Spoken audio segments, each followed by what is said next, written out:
एक बड़ा अच्छा सवाल आया है। मुझे लगता है कि मैं उस पर थोड़ा ज़्यादा बोलना चाहता हूँ कि लोग आरएसएस और आईएसआईएस को क्यों ज्वाइन करते हैं। हमारे यहाँ हिंदी में एक कहावत है, भय बिनु प्रीत न होए गुसाई। जब लोग डरे होते हैं तो धर्म की शरण में जाते हैं। और आजकल तो आपको मालूम है कि धर्म का धंधा बहुत चल रहा है। मिडिल क्लास में खास करके बहुत ज़्यादा असंतोष है। 1.5 लाख की सैलरी पाने के बावजूद घर में शांति नहीं है। तो इस शांति की प्रयास के मतलब शांति को ढूंढने के लिए वो बाबाओं को आउटसोर्स कर दिए हैं कि उनके पास शांति है तो वहाँ जाकर के थोड़ा सा ले लेंगे। उसी तरीके से धर्म जो है उसके पास मतलब इसीलिए हम कई बार धर्म का विरोध भी नहीं करते हैं कि जहाँ जब आपका कोई नहीं दिखता है तो आपको भगवान की याद आती है। तो कम से कम ये साइकोलॉजिकल रिलीफ तो लोगों के पास रहे जब उसको घर से धोखा मिले, जो कि मिलना ही है। जीवन में नौकरी ना मिले, शिक्षा ना मिले, तो कोई तो रहे उसके पास। तो लेकिन ये जो दो संस्थान है आईएस और आरएसएस, ये तो धर्म का भी इस्तेमाल कर रहे हैं। मतलब इनको धर्म से भी कोई लेना देना नहीं है। आम इंसान की धारणा ये होती है, मैं बार बार आपको बोलता हूँ कि लोग जो बीजेपी को वोट देते हैं वो नहीं जानते हैं कि मुंजे क्या बोले हैं, सावरकर क्या बोले हैं। उनको ये लगता है कि पिछला विधायक कांग्रेसी था, काम नहीं किया, रोड नहीं बनाया, इसलिए बीजेपी को वोट दे देते हैं। इसको थोड़ा समझना पड़ेगा हमको कि एक्चुअली होता क्या है। हमको लगता है कि हम लोग रिएक्ट ज्यादा करते हैं, काम कम करते हैं। हम लोग भी अगर काम ज्यादा करें और रिएक्ट कम करें तो लोग आरएसएस और आईएसआईएस को ज्वाइन नहीं करेंगे। ग्राउंड पे उनका काम है। काम वो कैसे करते हैं? 650 से ज्यादा संगठन है आरएसएस के, और सबसे जो इम्पोर्टेंट काम वो करते हैं वो स्कूल चलाते हैं।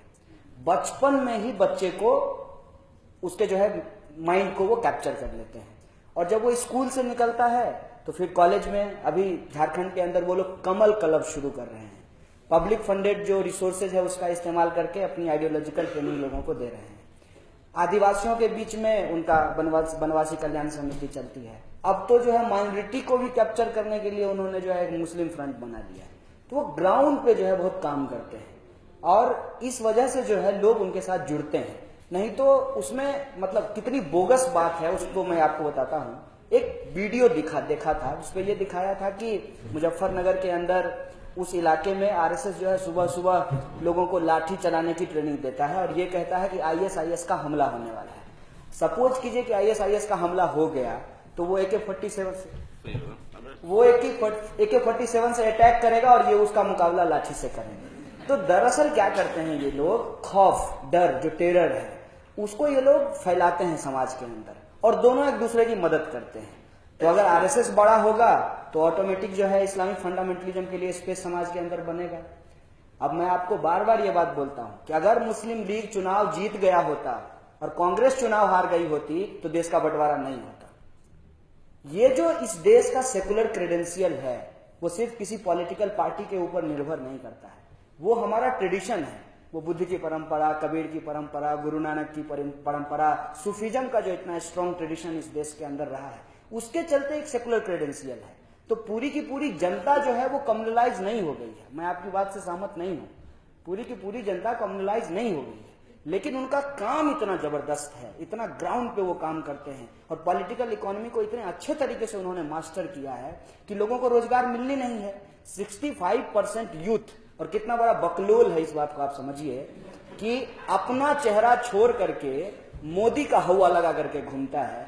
तो उसको समझ में नहीं आता है कि तुम नौजवान हो, तुम्हारे अंदर चीजों को करने की क्षमता है, और तुम 65 वर्ष के आदमी को अपना नेता मानते हो, युवा नेता कहते हो उसको, है? तो ये समझदारी का सवाल है। कितने नौजवान हैं मुझे बताइए कि वोट देने से पहले इस बात का डिस्कशन करते हैं कि देखते हैं कि कौन सी पॉलिटिकल पार्टी का, हम AB का नाम नहीं लेते हैं, घोषणा पत्र सबसे अच्छा है जिसमें एजुकेशन और यूथ के लिए एम्प्लॉयमेंट और जो सब्सिडी का जो मतलब एलोकेशन है उसको बढ़ाएंगे, शिक्षा के बजट को बढ़ाएंगे, सड़कें बनाएंगे। इसका घोषणा पत्र कम से कम कितना अच्छा किसका है। और उसके बाद जब अगली बार 5 साल के बाद चुनाव होगा तो इस बात पर डिस्कशन करेंगे कि इसने जो है अपने घोषणा पत्र के हिसाब से काम नहीं किया है, इसलिए इसको वोट नहीं देंगे। वोट कहां से देता है लोग? जात देख करके वोट देगा, धर्म देख करके वोट देगा। और ये सब कुछ मैं इतना परेशान हो गया। मुझे अपनी जाति के बारे में बिहार में नहीं मालूम चला था, मुझे JNU आकर के पता चला, वो भी चुनाव के समय में। तो ये जब जेएनयू में पढ़ने वाला आदमी अगर इतना कास्टिस्ट है, और जो आपने सवाल पूछा बहुत इंटरेस्टिंग सवाल है, हम लोगों को तो ज्यादातर समय पता ही नहीं चलता है कि शोषण क्या है। जो शोषक होता है उसको मालूम है कि किसके साथ कैसे शोषण करना है।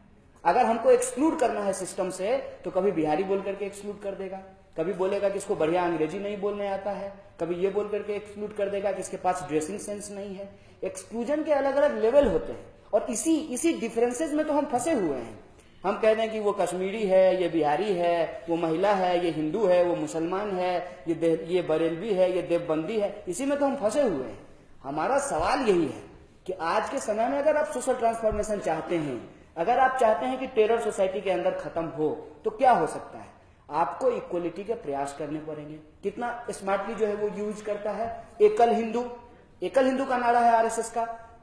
दलितों के लिए चौका चक्की प्रोग्राम चलाया कि एक ब्राह्मण जी जाते हैं और दलित के घर में बैठ करके खाना खाते हैं। बहुत बढ़िया। एक बार जो है उन दलितों को उठा करके अपने घर लाइए और खाना खिलाइए, अपनी बेटी की शादी करा दीजिए, तब समझेंगे। ये जो तरीका है, इसको आपको समझने की जरूरत है कि किस तरीके से आप उसको वर्किंग क्लास कहिए, आप उसको दलित कहिए, पिछड़ा कहिए, आदिवासी कहिए, महिला कहिए, मुसलमान कहिए, गरीब कहिए, किसान कहिए, या सब कुछ को मिला करके बिहारी कह दीजिए। दिल्ली में तो ये शब्द आपको बहुत सुनते होंगे। तो किस तरीके से आपको बांटा जाता है, इस बांटने की लड़ाई को हमको समझना पड़ेगा। और जो लड़ रहा है, बार बार समझिए, जो लड़ रहा है ना, उसी को टेरराइज करने के लिए टेररिज्म है।